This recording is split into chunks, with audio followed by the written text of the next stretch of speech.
I think one of the most compelling parts of your story is you thought you were doing the right thing. You thought you had the right man, and it wasn't really until after everything you look back at it and the way things were set up. That's correct. That's correct. And we've learned a lot since then about human memory and how trauma informs, our capacity to remember things, or cross-racial identification, or weapon focus, or any number of things can cause the memory to fail. And what happened for me was I got a good look at the perpetrator, but then when questions get asked of the witness or the victim, things can kind of be planted into your mind that changes your original memory.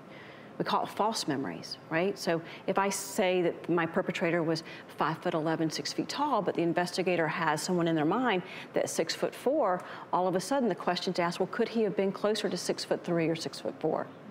And you don't know this is happening, and most of the time it's not intentional, but it starts to change your memory. And by the time you do a lineup, or you go to trial, your original memory now has been kind of contaminated, and overlaying that is a false memory. It's not intentional, it's not malicious, but it happens all the time. It's just being human and being fallible.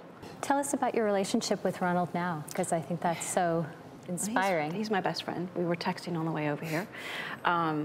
Ronald, with grace and love, after 2 years of him having been exonerated, I knew I was not healing at all. I was really struggling with anxiety and paranoia.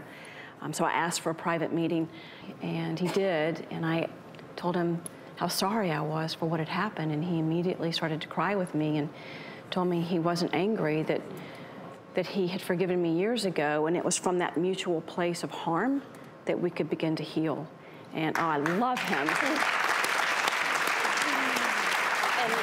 And I understand now he actually even speaks at your workshops and helps you in the work you do. Well, he comes to our retreat. So with Healing Justice, what we try to do is bring harmed parties together to share stories in a safe place that we can start addressing the stuff.